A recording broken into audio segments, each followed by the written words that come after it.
Bom dia. Muito obrigada. Vamos falar alto aqui para eu estar dormindo, né? Não pode, hein, gente? Vamos exercitar o cérebro, não é isso, doutor? Bom, eu fiz diferente. Para que não ficasse repetitivo do ano passado, quem me ouviu, eu quero muito agradecer. Eu tive muitas pessoas que foram lá me seguir no Instagram, me mandaram mensagem, ligaram no escritório, fizeram chamada comigo. Muito obrigada pelo carinho. Agradecer a gente falar sobre esse tema. Bom, eu falei, eu vou fazer perguntas. Sabe as perguntas que todo mundo quer saber? Aí liga lá, Amanda, viu? Posso vender meu imóvel? Né? Meu filho pode me internar? É assim que eu escuto, tá? Então, eu reuni algumas perguntas para que a gente pudesse aqui fazer essa troca, tá bom? Então, vamos lá. Bom, eu sou Alexandra Manuel Garcia, sou advogada, sou especialista em direito de família e sucessões, tá? Atuo diretamente com o direito dos idosos, da pessoa idosa, não é mais o direito do idoso, é da pessoa idosa, porque antes só pegava o gênero, né? Homem, não, mas mulheres estão aí, como falaram, a questão das demências, e trabalho muito com pessoas que têm algum tipo de demência, tá? Vejo todos essa questão. Então, o que são as demências para o judiciário? Isso é importante, realidade e expectativa. Né? Quando as pessoas chegam lá no escritório, elas falam assim, olha, já trouxe tudo aqui, o médico disse que eu tenho que fazer uma curatela para os meus pais, eu vou internar eles, eu vou vender a casa, e eu falo, não é assim. Mas como que eu vou fazer? Porque eu preciso do dinheiro da casa para manter ele na clínica. Mas não é assim. Até 2015, existia a interdição. Não é assim que a gente escuta? Essa interdição não existe mais, é a curatela. Tá? A interdição, ela era total e dava plenos poderes para a pessoa que ficava na custódia daquela pessoa incapaz. Curatela não é só para idoso. Curatela é para a pessoa que não tem discernimento de entender a vida em sociedade comum. Então, para o judiciário, o que importa é se aquela pessoa é ou não capaz. Então, a curatela vem para dizer o seguinte, você vai ter que cuidar dessa pessoa, mas tem limite. Tá? Vai até esse ponto. Você não vai mais poder interditar, vender tudo que a pessoa tem, né, e institucionalizar, jogar para o Estado. Então, a Constituição Federal diz que nós, como família, sociedade e Estado, somos responsáveis por essa pessoa incapaz. Tá? Então, para o judiciário, existe uma sequência de provas para poder fazer um pedido de curatela. Principalmente um laudo, e esse laudo tem que ser atual. Não pode ser laudado de 5 anos atrás. Por quê? Porque tem muitas das famílias que, por conta da dificuldade do poder público de oferecer as condições adequadas para atender essa pessoa com demência, então ela fala assim, vou dar a medicação aqui do jeito que der, vou dar uma colher de vinagre de manhã e deixo ali. Não leva para o cuidado. Então, o juiz também quer saber, o judiciário, o magistrado também quer saber se aquela pessoa está cuidando daquela que ela quer ser realmente curadora. Por que que você quer ser? Geralmente é para movimentar a conta bancária, né? Então, o juiz quer saber. Então, não é só chegar lá, como era antigamente, e dizer, está doente, vai lá interditar. Não, tem uma série de situações. Por isso que é a expectativa e a realidade. Não é culpa do juiz que não dá, ele quer realmente investigar. Tá? Então, para o judiciário, o que vai ter que fazer a prova? Das funções, a pessoa está com a perda das funções cognitivas, funcionais e sociais. Para o judiciário existe o CID, que também é verificado na medicina, tem que ter o CID, mas também o juiz pode voltar e falar assim, vá lá para o seu médico e peça para ele informar o CIF, que é o Código Internacional de Funcionabilidade. se aquela pessoa é funcional, tá? Então, ultimamente está voltando, fazendo esse pedido, para saber qual é o nível da demência dela. Ela consegue ou ela não consegue entender? Então, tudo isso é o que demora, né? Porque cada vez que vai lá para o juiz, demora uns 5 meses para voltar. E aí você está precisando mexer no INSS. Está precisando receber o dinheiro. E aí a gente precisa entrar com as tutelas e tudo mais. Mas a documentação, ela faz parte da proteção da pessoa que está acometida com a demência, tá? Porque a gente não sabe quem são as pessoas que estão, de fato, cuidando. Então, direito à saúde. Se o SUS negar o medicamento de alto custo com a família, pode fazer o quê? Entrar com um pedido primeiro, tá? Primeiro. Na nossa legislação, não há necessidade de passar pelo pedido administrativo para chegar ao judiciário. A Constituição diz que nós temos direito de petição, direito de acesso à justiça, então a gente pode ir lá pedir, indiferente se foi negado de primeira. O que a gente tem que fazer? Eu sempre recomendo. Mas você já fez o pedido administrativo na farmácia de alto custo? Porque, às vezes, a pessoa só vai ali, negou, volta, vai para o judiciário. O judiciário vai demorar. Você fez o pedido, passou pela assistente social, está toda a documentação exigida? Porque, gente, tem que ter a documentação. Ah, passei e negou. Negou porque não tem, porque tem que passar lá no regulatório, tem que fazer, dependendo da medicação, tem que fazer licitação. Aí é outra situação. Aí a gente precisa, de fato, buscar o judiciário e pedir uma liminar, tá? Que para a gente é a tutela de urgência. Porque a pessoa está na urgência, está precisando daquela medicação, tá bom? Não tenho dinheiro para pagar um advogado para fazer isso. Busca a defensoria pública, que a defensoria pública nas questões de saúde é bem rápida, tá bom? Não teria. Ou senão, a Casa da Advocacia, que também oferece o convênio do advogado. Internação e acompanhante. O hospital pode proibir acompanhante de um paciente com Alzheimer internado? Não pode. Por quê? Nenhuma demência, tá? Se a pessoa está com demência, não pode impedir. Isso acontece porque fala assim, mas eu só tenho filho homem, estou na ala feminina.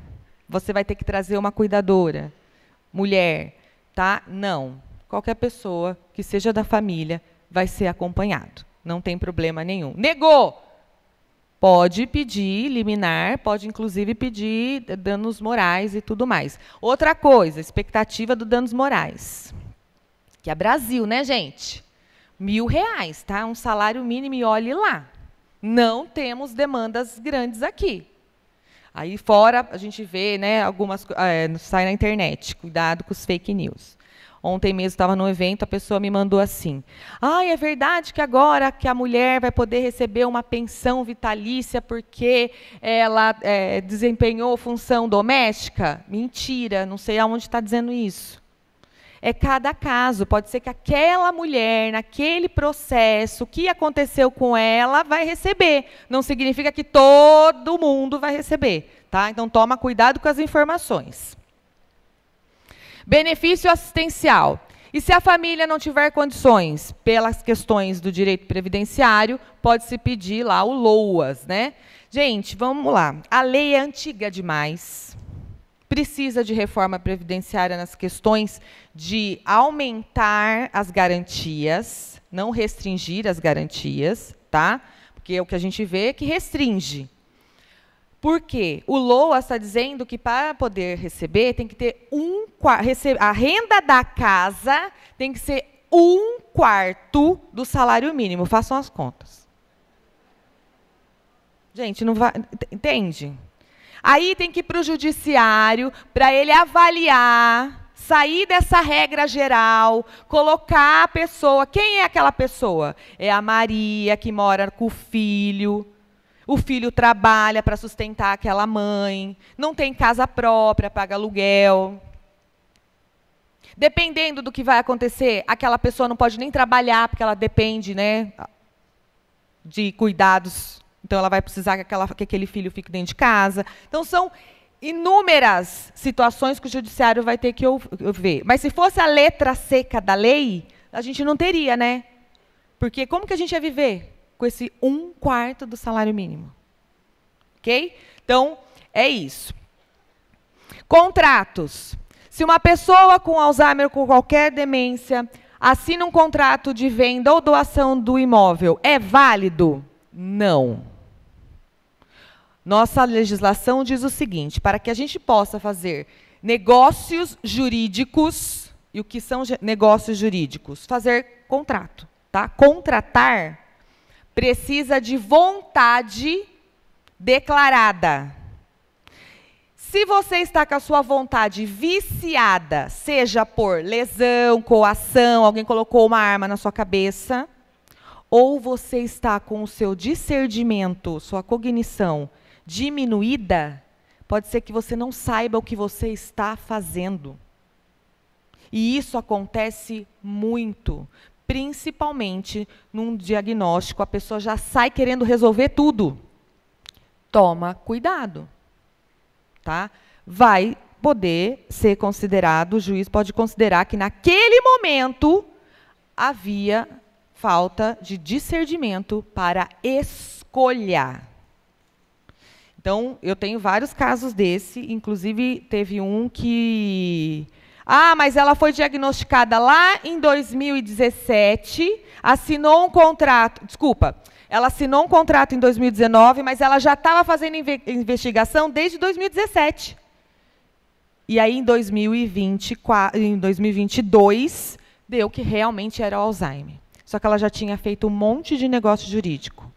Inclusive, assinado uma procuração para uma pessoa que não era nem da família, que fez a limpa em todo o patrimônio dela. Tá? Conseguimos anular? Sim, porque em 2017... ela já estava fazendo a investigação. Ela já tinha prontuário médico. E a gente procurou o médico né, cedeu todo o prontuário e laudou. Não, ela estava fazendo, inclusive fez até os marcadores. Então, anula-se. Ok? Só que assim, vamos lá. Vai responder um estelionato? Vai. Qual que é a pena do estelionato? 4 anos, gente. A pessoa se aproveita, porque sabe que vai sentar no sofazinho da impunidade. Tá? Só que vai ser anulado e vai ter que devolver. Então, tudo que foi feito com o dinheiro daquela pessoa, se você tem uma casa, eu tenho uma casa própria, não vai pegar. Vai. Tá? Volta, retroage, pega tudo para ressarcir a pessoa incapaz. Ok? Como que a gente pode se prevenir disso? Eu vou falar daqui um pouquinho. A violência patrimonial. Um neto usa o cartão do avô para, né, cometer... Normal isso todo dia, toda hora, faz empréstimo no consignado, pega não sei aonde, não é isso? É crime, gente. Tá? Aí não é o crime só no estelionato. Aí vai outros crimes. Apropriação indébita, violência contra a pessoa idosa... Tá? Vai aumentando, no caso, até a violência patrimonial. Bom? Testamento. Um testamento feito por pessoa já com Alzheimer pode ser questionado? Pode, porque o testamento também é um negócio jurídico. Unilateral, porque sou eu que estou falando, mas precisa ter vontade. Então, olha só, testamento, ele vai ter efeito após a morte daquela pessoa. Tá? Vou falar do testamento vital e a diferença. Testamento tem efeito pós-mortem. Tá? Morreu, aí que ele vai ter testamento, por isso que precisa abrir o testamento. Quando a gente abre o testamento, o juiz ele vai verificar qual foi a forma que foi feito aquele testamento. Se aquele testamento seguiu a regra legal. Qual é uma das regras legais? Ter discernimento. Poder falar, declarar o que quer no testamento. Tá bom? E uma outra coisa, proteger a legítima. Só pode deixar testamento, fazer doação de 50% dos seus bens. Os outros 50% precisa proteger a legítima. Quem são os legítimos? filhos, pais vivos e a cônjuge ou companheira. A companheira da união estável, companheiro, tá bom? Isso vai ser protegido, 50%. Por enquanto, não temos Código Civil novo ainda vigente neste país. Está lá ainda em elaboração. Aí todo mundo começa a ver o que está falando. Olha, agora a mulher não vai ter mais direito à herança. Não é assim que todo mundo ouviu ano passado? Não é isso, tá? Tem nada disso. Nada disso. A pessoa faz uma interpretação e já começa a jogar nas redes sociais para ganhar likes, para ficar famoso, né? E, enfim, tá bom? Vai poder ser anulado o testamento. Direito do trabalho. Se o paciente ainda estiver empregado com carteira assinada, vai poder ser mandado embora? Não. Vai ser afastado, tá? Para o auxílio-doença.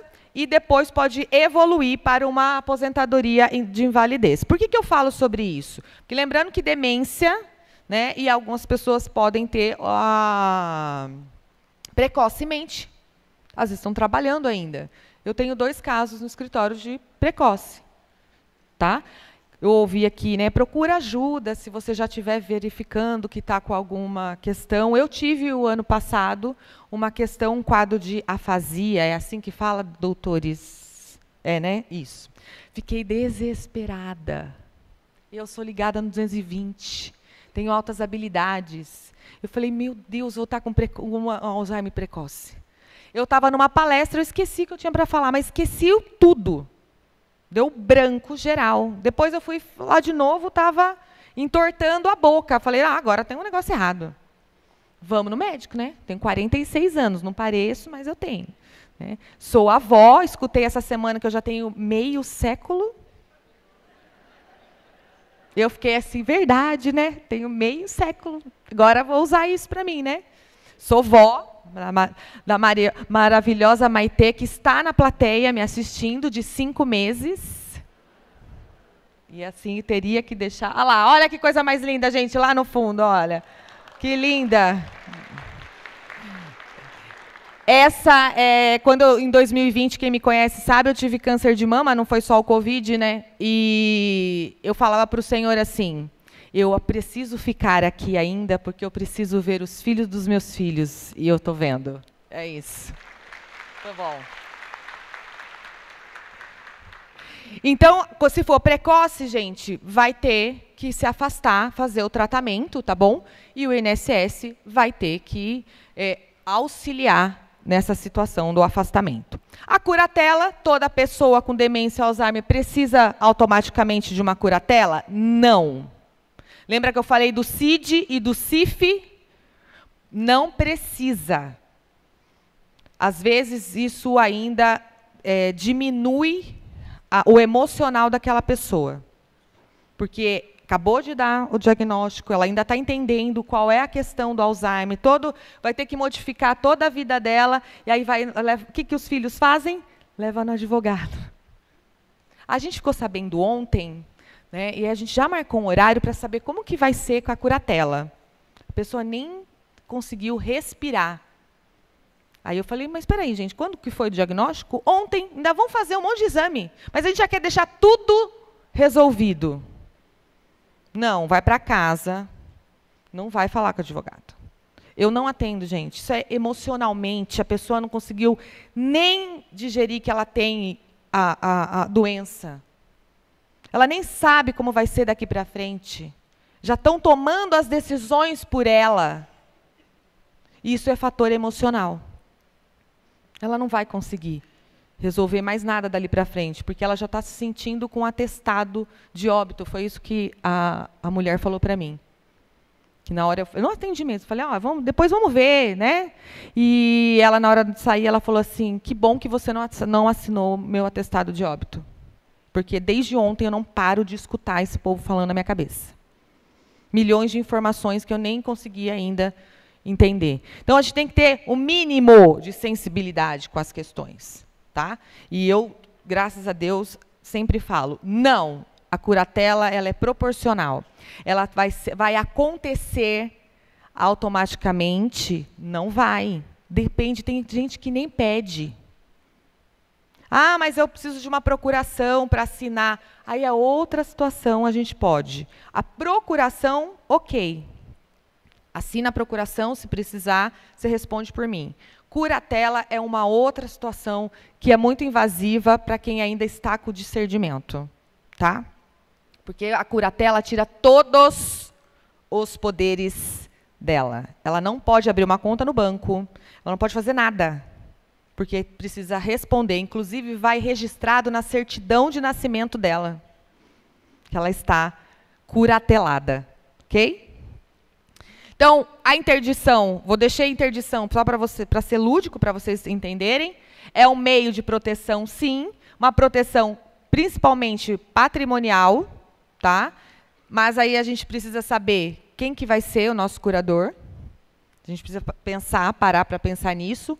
Na falta da pessoa adequada ou quando a família não está fazendo aquilo que a legislação diz, que é o cuidado, prestar o real cuidado, o juiz, então, nomeia uma outra pessoa para ser curador, tá? Então, pela regra da lei, é cônjuge ou companheiro, pai e mãe, a falta do cônjuge ou companheiro. Então, sempre vai ser o marido ou a esposa. Não é o filho mais velho, não tem nada disso, tá? Inclusive, inventariante também não é o filho mais velho. Chega lá, muitas vezes, fala assim, eu sou o filho homem mais velho, eu que vou fazer, eu sou inventariante, porque a lei fala assim. Não, a lei não fala disso. Tá? A lei fala que qualquer um pode ser inventariante. Aqui, na regra da curatela, é cônjuge companheiro, pai e mãe na falta do cônjuge, filhos, demais parentes, por exemplo, se é solteiro, pode ser uma irmã, ou um irmão daquela pessoa, representantes da entidade, por exemplo, da onde a pessoa está abrigada ou institucionalizada, até mesmo o dono da clínica ou alguém responsável daquela pessoa, Ministério Público, ou, na falta desses, o juiz vai determinar um curador dativo. O que é o dativo? É uma pessoa da sociedade civil que possa estar enquadrado nos requisitos legais e inscrito lá no Tribunal de Justiça como auxiliares da Justiça. Eu sou curadora dativa, já fiz várias, acompanhei vários casos, alguns eu recuso, que não dá para fazer, não dá para ser o curador, então a gente tem esse poder, essa escolha de recusar, não poder, mas outros eu cuido, tá? São com pessoas mesmo que precisam de mais cuidado emocional do que qualquer outra coisa. Isso é muito importante. Eu lembro da senhora Neide, maravilhosa, faleceu ano passado, mas toda vez que eu chegava na clínica, ela falava assim, chegou a moça do sorriso bonito. E todo mundo falava que ela não lembrava de ninguém, mas ela lembrava de mim. E quando ela foi para a clínica, o que a gente fez? A gente foi na casa dela e a gente pegou todas as coisas. Ela era uma senhora muito católica, solteira, fez muitas viagens para Roma. Eu levei tudo lá, montei para ela, como se fosse a casa dela. Para ela entender que aquele lugar ainda era dela, pertencia a ela. Porque as pessoas esquecem, mas elas não esquecem de se pertencer. Ela tem alguém para chamar de meu. Então, a gente tem que lembrar. E eu era a moça do sorriso. Maravilhosa. Limites, então, da curatela. Vai poder mexer na conta bancária, na conta corrente. Investimento, não. Para tirar dinheiro de poupança e investimento, tem que provar a necessidade da retirada. E o juiz pode determinar de duas formas. Você paga e pede o reembolso, ou eu libero. Para você pagar aquela conta, você vai ter que provar que você vai ter que pagar aquilo. Tá? É dessa forma. Posso vender o imóvel? Pode, mas desde que seja autorizado através de um alvará judicial dentro do processo de curatela. Depois que fizer as avaliações. Também não é assim. Ai, que o meu primo vai comprar. Vai comprar por que preço? De banana, né?